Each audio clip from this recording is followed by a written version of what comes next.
Anda menyaksikan Kompas Bisnis, saudara, bersama saya Yan Rahman. Dan kali ini Kompas Bisnis mengangkat seperti yang ada di belakang saya, merger Goto dan Grab awas monopoli. Tapi sebelum kita membahas lebih lengkap terkait dengan ini, kita informasikan terkait dengan Menteri Sekretaris Negara Prasetyo Hadi yang membenarkan isu penggabungan atau merger perusahaan transportasi daring Grab dan juga Goto.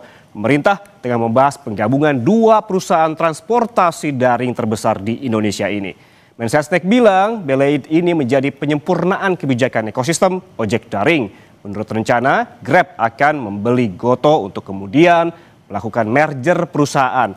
Tujuan dari merger Grab dan Goto untuk memastikan operasional dua perusahaan ini tetap berjalan. Pembahasan merger Grab dan juga Goto dilakukan langsung bersama Presiden Prabowo Subianto.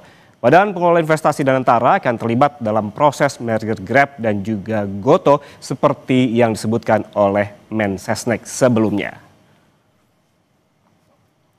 Saudara, keputusan ini disebut bagian dari hasil diskusi Grab dan Goto saat bertemu dengan Presiden Prabowo Subianto beberapa waktu lalu. Tujuannya apa? Menurut Mensesnek, pemerintah terlibat dalam penggabungan keduanya untuk memastikan keberlangsungan operasi kedua perusahaan.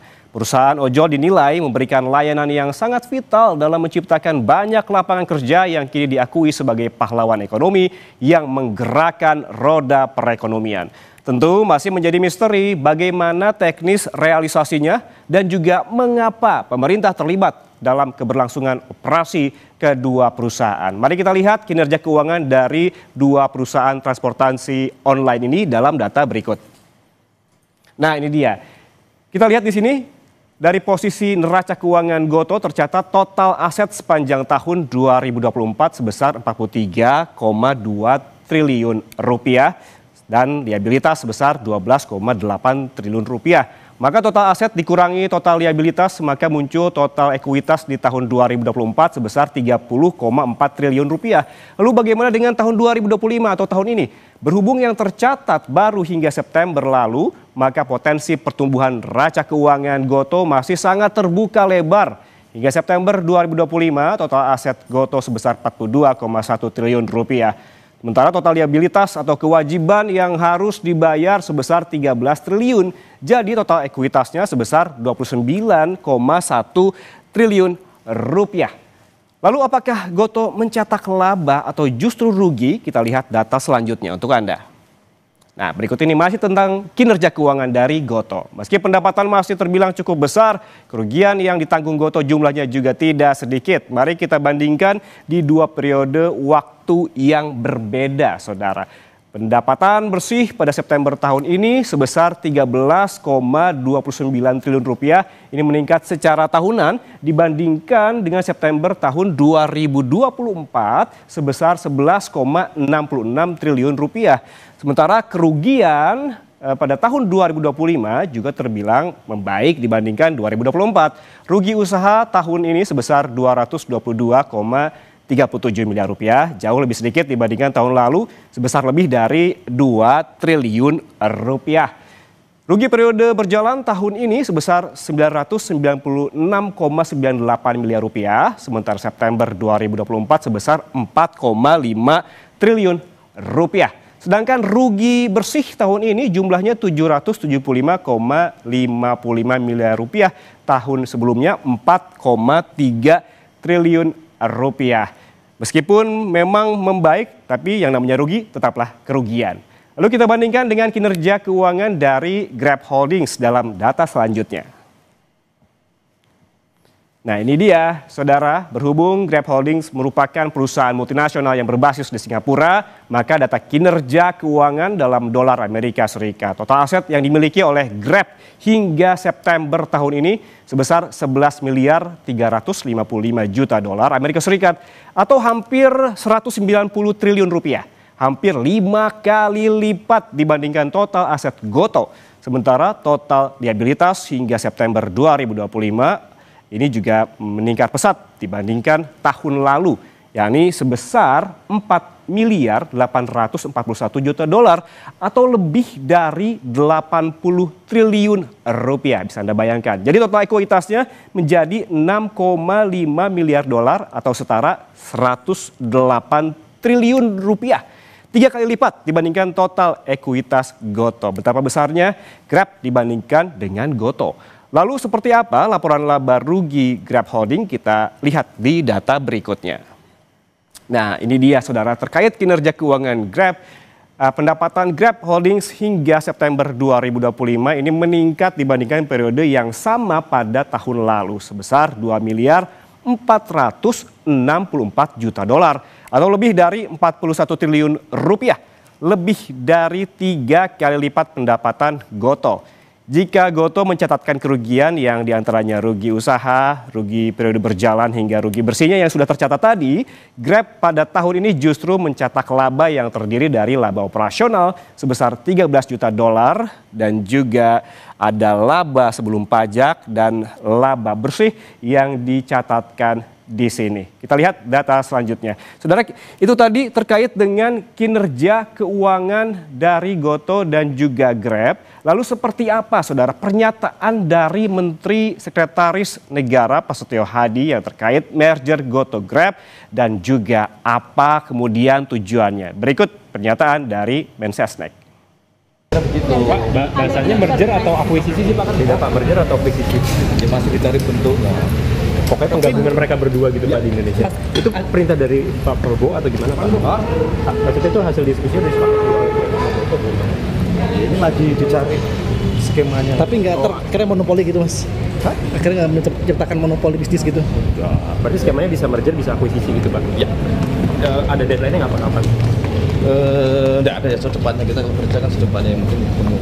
Ini hasil pertemuan antara Grab dan Gotoh dengan Pak Presiden gitu Pak? Iya.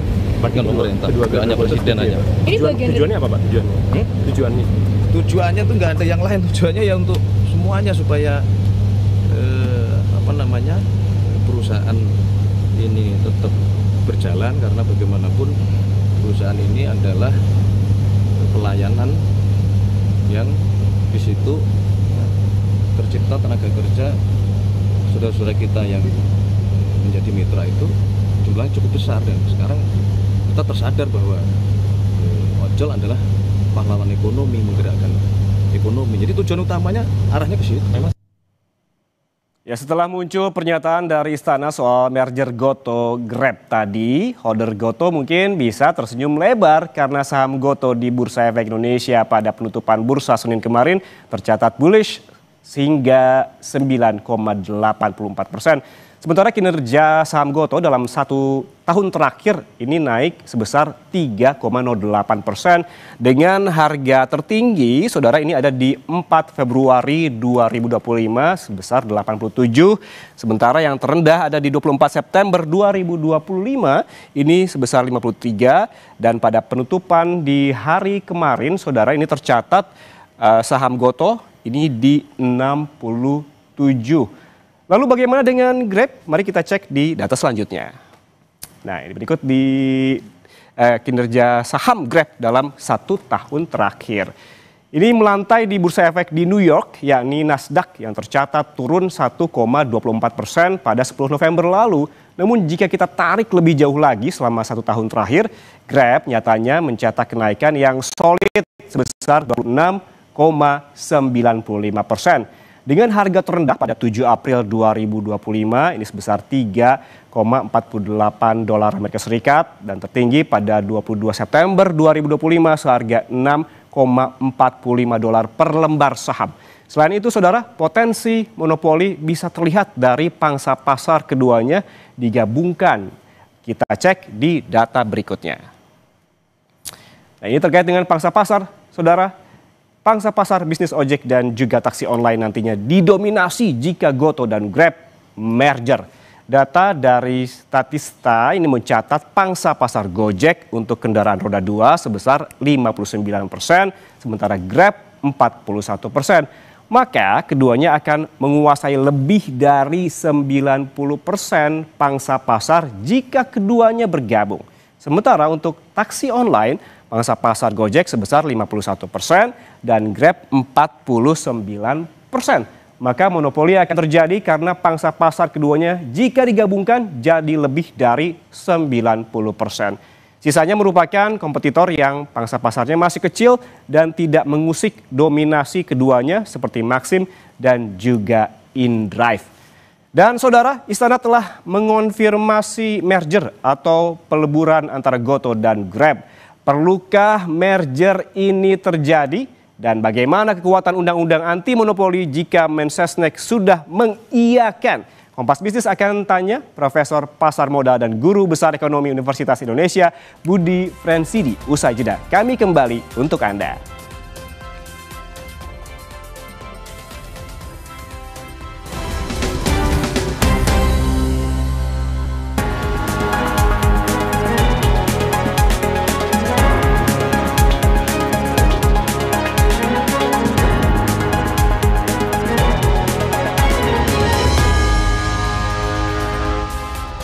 Anda masih bersama kami di Kompas Bisnis, saudara. Apakah langkah merger Gotoh Grab akan semudah yang dibayangkan setelah pemerintah mengkonfirmasi adanya pembahasan di tingkat istana? Apakah memang harus dua raksasa perusahaan ojek online ini bergabung, mengingat ada kekhawatiran soal monopoli?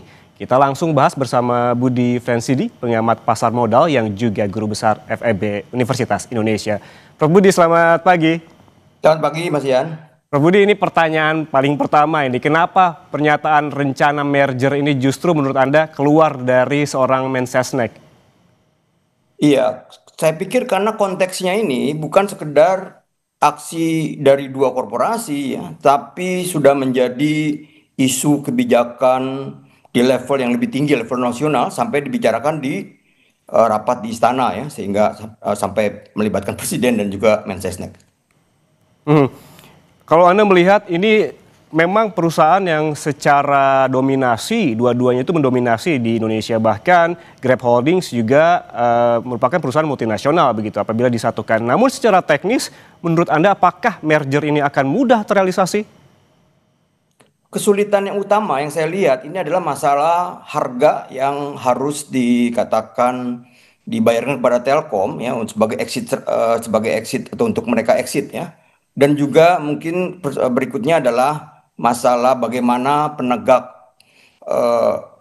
hukum, dalam hal ini KPPU, yang berani mengambil kebijakan soal independensinya dan juga soal aturan yang sudah ada, undang-undang yang sudah ada. Berikutnya yang mungkin berhubungan dengan persepsi publik ya, yang kita lihat 1-2 hari ini sentimennya positif ya, tapi nanti kalau nanti ada harga yang dibayarkan pada harga Telkom membeli, kemudian hanya dikhususkan untuk si Telkom, sementara investor publik tidak bisa menikmati itu, artinya tidak dilakukan tender offer, maka ini juga menimbulkan tidak fair ya buat investor publik atau investor minoritas. Tadi di awal kita sempat mempertanyakan terkait dengan rencana merger yang justru keluar dari seorang Mensesnek begitu. Anda juga sempat menyebutkan secara singkat tadi. Namun secara detailnya itu seperti apa? Apakah ini ada kaitannya dengan hal politik begitu? Iya benar, pemerintah itu mau menunjukkan bahwa isu dari merger dua korporasi ini itu adalah isu publik yang berhubungan dengan lapangan kerja, tarif, kompetisi, sehingga ya sudah sewajarnya ya mengambil alih isu yang sudah menjadi ya katakan kita tahu berapa banyak tenaga kerja yang terserap di dalam sebagai rider atau sebagai drivernya Gotoh dan Gojek dan juga Grab ya. Jadi ini berhubungan dengan ya komitmen atau sinyal politik lah dari pemerintah ya, bukan saja dari istana tapi juga dari SWF negara kita ya. Oke, Prof Budi, tadi Mensesnek juga sempat menyebutkan terkait dengan tujuan dari merger ini, salah satunya terkait dengan karena ini perusahaan besar begitu berpengaruh terhadap nantinya perekonomian di negara ini. Menurut Anda seperti apa? Iya benar ya, kita tahu bahwa ya banyak sekali tenaga kerja yang diserap ya di dalam perusahaan ataupun dengan adanya Gojek dan Grab ini, sehingga masalahnya adalah semuanya itu bisa dimungkinkan ya karena ini menjadi perhatian dari pemerintah ya, pemerintah pusat ya, dalam hal ini istana, Mensesnek sampai juga melibatkan SWF negara. Tetapi masalahnya adalah bagaimana nih harga yang nanti dibayarkan untuk kepada Telkom? Apakah saya dengar apakah ada kesepakatan dari para pokoknya para pejabat atau pemegang saham yang dulu menjual atau mempunyai kepemilikan untuk membeli pada harga Telkom membayar pada saat 2020 ya. Jadi kita lihat kalau tidak salah saya juga dengar belum konfirmasi ya, bahwa mereka membentuk SVF di Singapura untuk melakukan aksi buyout ini. Oke, menurut Anda apakah tepat seorang Mensesnek begitu mengeluarkan pernyataan terkait merger yang mergernya itu perusahaan swasta bukan BUMN begitu? Iya, sebenarnya kalau tidak dikaitkan dengan kebijakan ataupun tadi ya bahwa ini adalah kebijakan publik tingkat nasional berhubungan dengan ketenagakerjaan, industri dan juga kebijakan investasi dan lainnya, ya kita bisa katakan tidak tepat. Tapi ya tadi bisa digeser dari isu kompetisi dan juga isu hanya melibatkan dua korporasi menjadi isu tingkat nasional, kebijakan publik, ketenagakerjaan dan sebagainya. Jadi itu yang mungkin bisa menjadi alasan ya pembenaran bahwa Mensesnek dalam hal ini mewakili pemerintah melakukan intervensi sampai sejauh itu. Oke, tidak tepat sebetulnya kalau kita melihat konteksnya di sini. Tapi Prof Budi, kalau kita membahas bergeser sedikit, jika merger ini terjadi, ini bukankah berpotensi menabrak Undang-Undang Nomor 5 Tahun 99 ini tentang praktik monopoli dan juga persaingan usaha tidak sehat? Benar ya, jadi berdasarkan Undang-Undang Nomor 5 atau 99 itu memang ya sampai lebih dari 90% itu benar-benar menabrak aturan persaingan usaha ya, bahwa tapi masalahnya tadi ya ini dengan kita lihat sinyal politis dari pemerintah ini bisa digeser isunya menjadi kita bukan bicara persaingan tapi bicara kebijakan industri ataupun kebijakan tenaga kerjaan ya karena melibatkan sekian banyak tenaga kerja. Oke, apakah menurut Anda ini selanjutnya undang-undang ini cukup ampuh jika nyatanya istana sudah bersuara? Iya, sebenarnya ya undang-undang ampuh ya bahwa KPPI independen, cuma masalahnya apakah para pejabatnya mempunyai keberanian untuk menegakkan aturan itu, karena nanti ya tadi pemerintah bisa mengatakan this is not about competition, kita sedang mengadres masalah kebijakan publik tingkat nasional, ketenagakerjaan yang memang ya sangat mempengaruhi hajat hidup orang banyak lah. Berarti ada potensi menabrak aturan menurut Anda? Yes, menabrak aturan jelas ya, sehingga masalah ini bisa ditegakkan atau tidak ya kita akan melihat menyaksikan seberapa besar keberanian dari para pejabat di KPPU untuk menunjukkan independensinya. Walaupun nanti pemerintah juga mempunyai argumen tadi bahwa kita sedang atau akan menggeser isu ini menjadi bukan lagi masalah kompetisi, tapi yang lebih diperhatikan atau menjadi titik beratnya adalah masalah kebijakan industri, kebijakan tenaga kerjaan, kebijakan apalagi investasi, ya penyerapan tenaga kerja yang begitu besar dan sebagainya.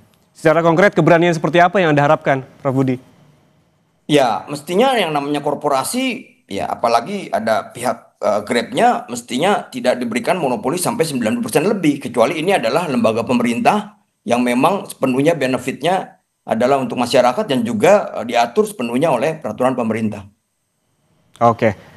Sementara itu di sisi lain juga Prof, ini Goto dan Grab ini melantai di bursa yang berbeda. Yang satu di Bursa Efek Indonesia, yang satu lagi di Nasdaq begitu. Ini apakah peleburan aset ini akan seperti apa nih menurut Anda? Apakah ini merger semacam ini lazim terjadi?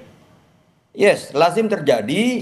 Jadi masalahnya adalah bukannya ini mungkin atau tidak mungkin, jelas mungkin, tapi masalahnya adalah lebih ke tarifnya ataupun harganya berapa nanti, kemudian juga tata kelola BUMN dan mungkin persepsi publik ya. Seperti apa persepsi publik terkait hal ini konteksnya? Ya artinya ya sementara ini kan positif, tapi nanti kalau ada kebijakan khusus dari katakan PSP pemegang saham lama untuk membuyout ya sebagai exit strategi Telkom, membeli pada harga Telkom dulu membeli di tahun 2020 katakan mendekati 4,9 triliun atau bahkan sampai benar-benar ke 6,4 triliun cash yang dibayarkan, itu mungkin akan menimbulkan kenapa investor lainnya yang kita tahu bahwa free float-nya atau investor publiknya sampai 74 atau 77% tidak mempunyai privilege yang sama gitu. Oke, seperti yang Anda sebutkan tadi ini akan adanya rencana buyout gitu sesuai harga pembelian Telkom pada tahun 2020 kemarin senilai 4,98 triliun rupiah. Ini kalau dihitung-hitung apakah mungkin terjadi dan bila terjadi apa konsekuensinya? Ya sudah pasti kalau dikatakan mungkin mungkin saja ya oleh tadi dibentuk atau melalui SPV di Singapura oleh para petinggi eh, Gojek ya atau Goto ya. Kemudian ya sudah pasti Telkom akan diselamatkan satu. Kemudian tekanan jual ataupun huru-hara gonjangan itu mungkin reda, tapi masalahnya adalah ya si pembeli yang buyout yang bersedia membayar Telkom pada harga pembeliannya itu ya harus menanggung kerugian, menanggung resikonya, dan juga sudah pasti di balik kerugian akan mempunyai ataupun ya juga memiliki kemungkinan potensial upside potential gain kalau nanti harga Telkomnya meningkat ataupun naik di bursa. Jadi selalu ada dua sisi. Tapi masalahnya adalah berikutnya adalah bagaimana investor publik di apakah mereka juga dapat privilege yang sama ya bisa menjual pada harga seperti pembelian kepada Telkom. Oke, kalau kita melihat tadi soal penyelamatan Telkom begitu seperti yang Prof Budi sebutkan, mungkin bisa berikan insight kepada kami dan juga pemirsa yang awam begitu. Mengapa Telkom ini perlu diselamatkan? Diselamatkan dari apa?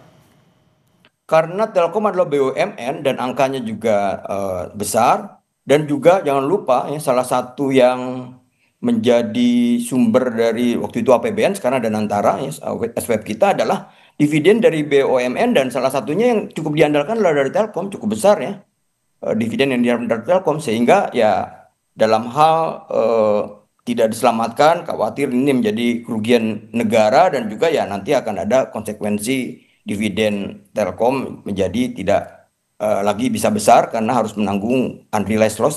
Sampai saat ini masih unrealized loss ya, dari Telkom akibat pembelian saham Goto di tahun 2020.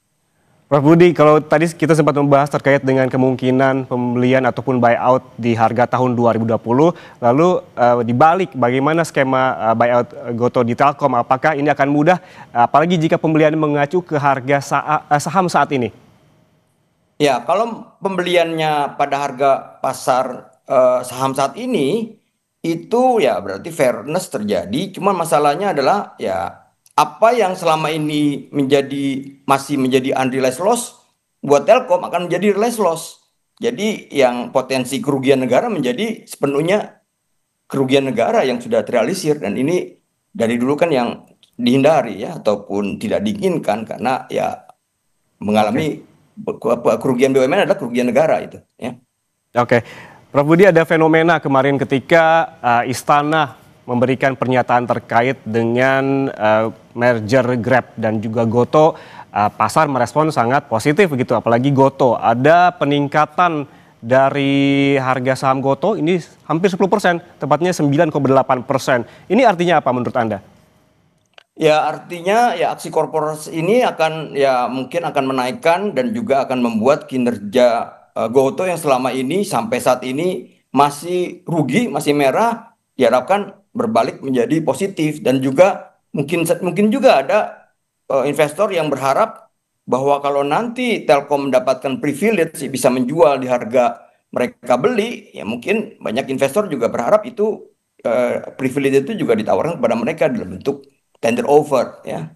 Karena kan kalau bicara aturan pasar modal kan seperti itu ya. Oke, Dan aksi korporasi ini berarti menjadi sentimen positif di pasar begitu ya. Kalau kita melihat tren dari harga Goto yang naik turun, tadi sempat kita bacakan data paling tidak setahun terakhir, ada yang memang jatuh sekali di pertengahan tahun dan juga ada yang naik ke angka 87 selama setahun terakhir ini. Anda melihat tren dari harga saham Goto ini seperti apa dan proyeksinya seperti apa jika betul-betul merger ini terjadi?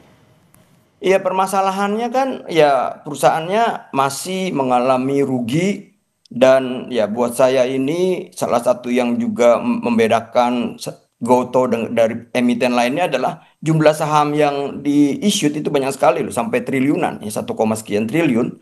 Ya sehingga ya dengan nanti dia bisa berbalik untung karena menjadi penguasa pasar, ya ini dengan asumsi KPPU-nya mengizinkan ya karena tadi ya mengikuti ataupun comply terhadap ketentuan pemerintah bahwa ini adalah kebijakan publik tingkat nasional yang harus diselamatkan, maka ya investor wajar saja berharap ya kerugian yang selama ini terjadi ini berbalik menjadi keuntungan, dan sudah pasti ini akan menjadi sentimen positif ya, bahwa fundamentalnya terus membaik gitu. Kan kita lihat juga kerugiannya terus menurun ya dari tahun ke tahun.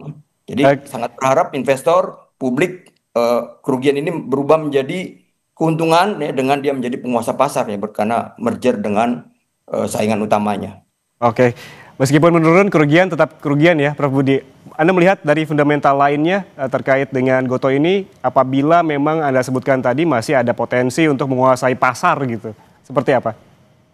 Ya benar, kalau dia menguasai pasar kan nanti ya, kalau pemerintah tidak sampai mengatur tarif dan sebagainya, siap-siap nanti ya benar-benar di bawah kendali dari merger dari dua perusahaan ini ya. Tarif dan juga kalau pemerintah sampai tidak mengatur mengenai sharing dengan ya para drivernya, ini bisa juga pada akhirnya eh, tarifnya naik tapi si pekerjanya tidak diuntungkan ya. Oke, terakhir Prof. Budi singkat saja, menurut Anda apakah perlu merger dari Grab dan Gotoh ini dilakukan? Ya sebenarnya kalau permasalahan Gotoh ini tidak negatif terus ya, jadi sebenarnya urgensinya kurang, tapi walaupun tadi ya masalah ketenaga kerjaan yang begitu banyak terserap. Jadi masalahnya adalah perusahaan masih rugi sehingga sulit sekali EPS negatif, berharap harga sahamnya naik apalagi kembali ke harga IPO. Kemudian tadi ya penyerapan tenaga kerja yang begitu banyak sehingga ini menjadi isu publik tingkat nasional yang ya sampai dibicarakan di tingkat istana dan bahkan melibatkan SWF negara ya. Jadi masalahnya adalah ya masalah yang masih rugi, kemudian juga aksi korporasinya juga belum kelihatan ada, kemudian juga ya mungkin keterlibatan BUMN yang merugi cukup besar ya, mungkin 75% atau 3/4 dari harga pembelian mereka. Itu saja. Oke, banyak yang perlu dipertimbangkan fundamentalnya, termasuk tadi aksi korporasinya yang masih perlu juga kita pertanyakan. Begitu, terima kasih Prof. Budi Frensidi, pengamat pasar modal yang juga guru besar FEB Universitas Indonesia atas waktunya bersama kami di Kompas Bisnis. Sehat selalu.